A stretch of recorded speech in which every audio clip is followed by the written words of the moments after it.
Hi friends, Ashley from Wildwoods&Homestead. I brought you guys along for a day in the life last week, and I'm sharing in this video how we do our firewood harvest for the year. I've got a couple of recipes in here, and I'm also just sharing some glimpses of our continued construction that we have going on inside of our house from our self-build that we started about 10 years ago. One of the big fall chores for us is gathering our firewood. Kevin and his dad have been cutting some trees in certain areas of our property that we want to have cleared for gardens and animals. They then cut those trees to the length that we need them, and they just leave them out in that summer sun to dry out throughout the summer. And now we are gathering all of those logs, splitting them as necessary, and getting them stacked. We use the trees, the wood around us. We use this in our outdoor off-grid wood burner, and we use that to heat our house. It comes in, it runs our furnace, in-floor heat in our house, in our shop, as well as it heats our water, and we are also going to use it to heat our greenhouse. So we've come to rely on that, and it's a very necessary chore for us in the fall.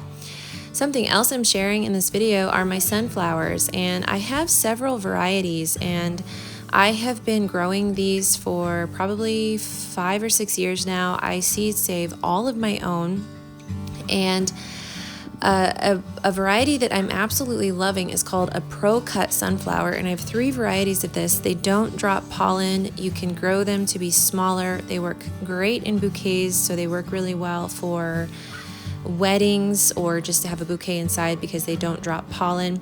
And I'm thinking about getting those saved in a larger quantity and offering those in the shop next year. So if that's something that you're interested in, stay tuned for that. We're also working to get the inside of the shop put together so that we can work out here in the winter. So just getting the shelves up, storage space, and just finishing all of those necessary inside projects that need to be done to make it a working shop. I'm also planning to offer some classes this fall for crocheting, embroidery, possibly flower arranging. I would like to set it up so that people could come out and do a cut your own bouquet. I'm very much interested in offering flowers to brides or allowing brides to come out and choose their own flowers.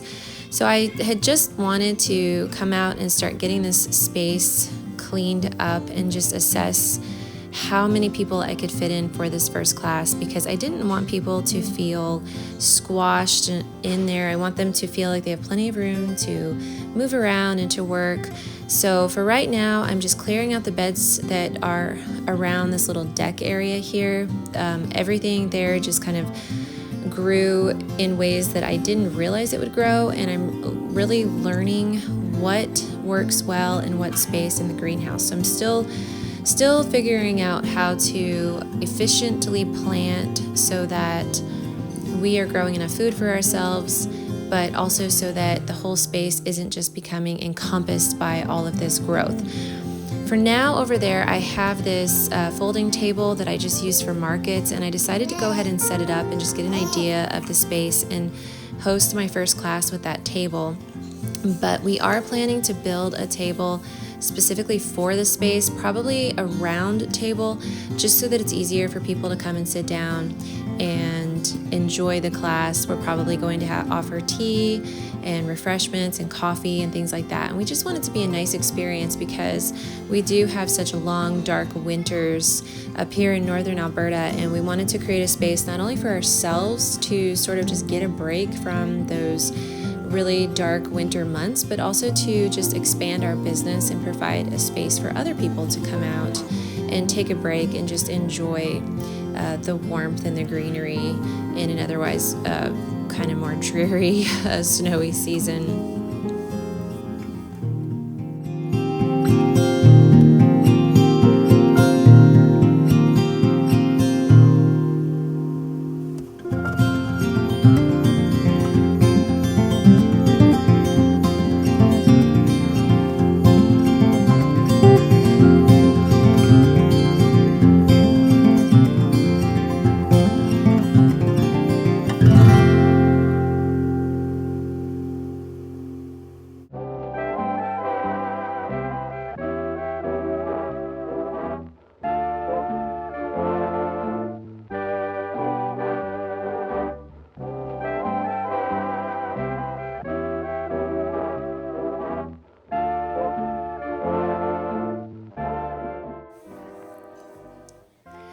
day before this, I had been working on some more soaps for the shop, and I thought I would just share the cutting process of this soap that I had made the day before. This is my Detox Bar, and I will have a link to my online store in the description box for anybody who might be interested. I love this bar. It contains activated charcoal. It's very moisturizing, so it's great for problem skin, maybe for blemishes or rashes. It just really helps to, the activated charcoal helps to clear those issues. But I've also left a lot of moisture in the bar so that it doesn't strip the skin, so that it is still very moisturizing and soothing. And I will have a link to that bar in the description box as well. This is my workspace currently. It's quite messy, but there's a reason for that. In this video, I'm sharing a little bit into the changes that we're making in our basement. Like most people who build a house, I'm sure we did not get around to finishing our basement when we were able to finally move in 7 years ago. We have done a self-build, and so we figured that when we finally moved in that we would just continue that self-build and get to the other parts of the house as we could afford it. We also have 4 boys, and currently they're sharing a small room upstairs. So we decided to give them half of the basement. And that is why this space is pretty messy right now. So everything that's from one side of the basement is now over in my workspace. And I just was taking a few minutes to organize it on this day. This is only temporary. We are also working on an office upstairs so that I can have that area for curing my soaps, labeling, packaging, shipping, and have that separate from my school area and my kids' play area. Something else that I'm doing as we head into September is getting my kids' curriculum ready. I've got 2 kids doing chemistry this year, and when I have these harder subjects where I feel a little bit intimidated about, I find that getting the curriculum organized and out in the open where we can easily access it just really helps to take some of that stress and anxiety off for me, as a lot of times I'm having to relearn the subject before I'm teaching my kids. I have started some school with my younger kids. This year I will have 6 kids officially homeschooling.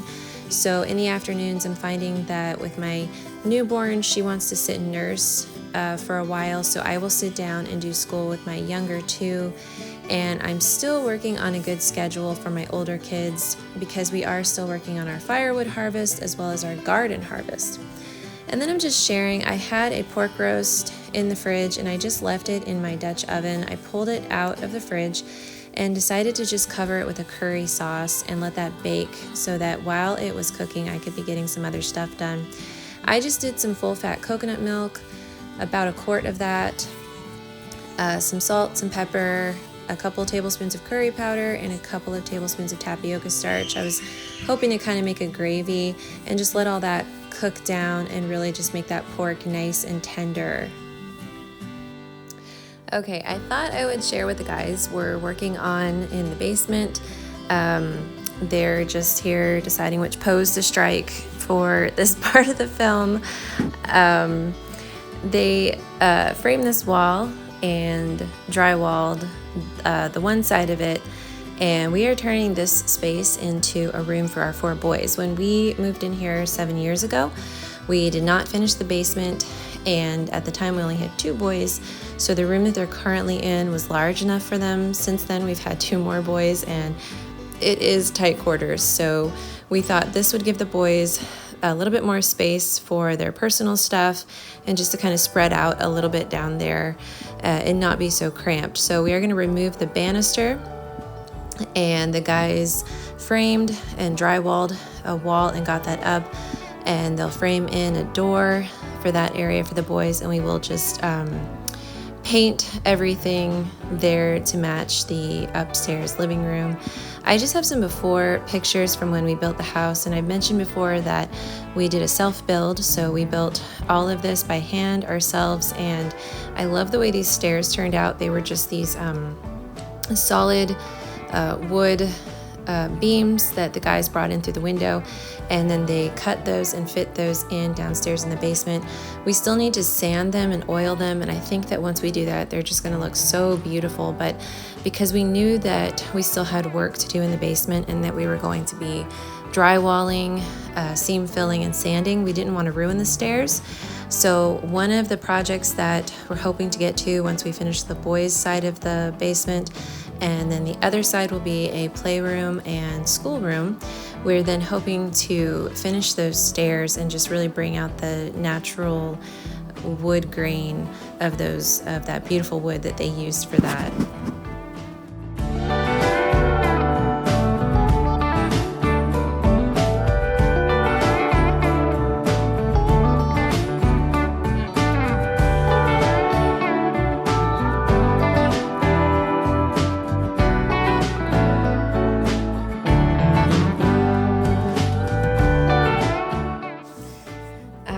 Also working to get a lot of the soaps that are sold out in my shop made and cured so that I can get those restocked in the following weeks to come.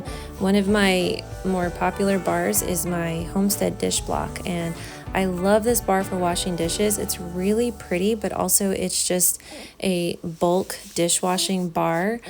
And I call it the Homestead block because it's pretty much the perfect size bar of soap for our family. Since we're washing dishes so much, I had just wanted to make something that was going to last longer instead of my smaller bars of dish soap. So I am working to get those made and cured and then back into the shop.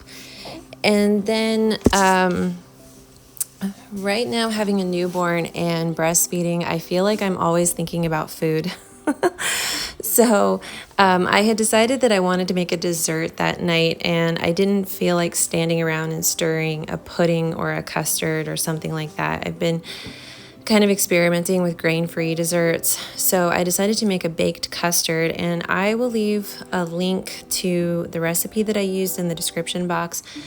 Basically, for every cup of milk, I used 1 egg, and for this one, I think I used 8 eggs, 8 cups of milk, and some vanilla, some salt, and about a cup of sugar.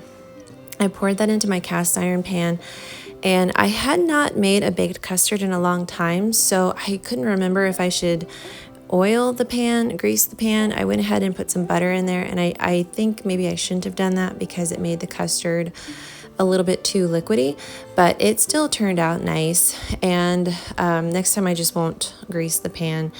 I also wanted to add a berry sauce to that, and I had some blueberries in the freezer, and I decided to add in some of our Saskatoon berries from our little orchard that we have and that we had been harvesting back in August. So I just cooked those down and added some sugar and let them cook while I checked on my pork roast. I wanted to kind of have the pork roast be shredded so that we could put it on some mashed potatoes.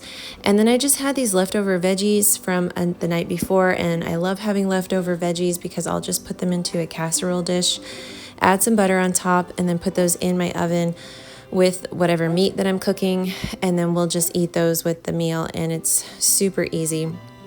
To my berry sauce, I went ahead and added some tapioca starch that I mixed in some water. I think I added about a tablespoon of tapioca starch and about 1/2 cup of water just to make the berry sauce become a little bit thicker. And then for my custard, I pulled that out of the oven and made sure that the knife came out clean and sprinkled some nutmeg on top. And like I said, it was a little bit watery, I think because of the butter that I used to grease the pan with, but it was still so good, especially with those fresh berries from our trees out back. This curry sauce turned out really great, and it was really easy to make. I will write out my recipe for this curry pork in the description box. It was really easy, but tasted like it took a lot more effort than it did. I have some more recipe ideas and pantry stocking ideas that I'm working on. And I have a canning video coming up too that I'm pretty excited to work on and get published. So if that is something that interests you, stay tuned. I so appreciate you guys joining me, and I so appreciate your time. Thanks for watching.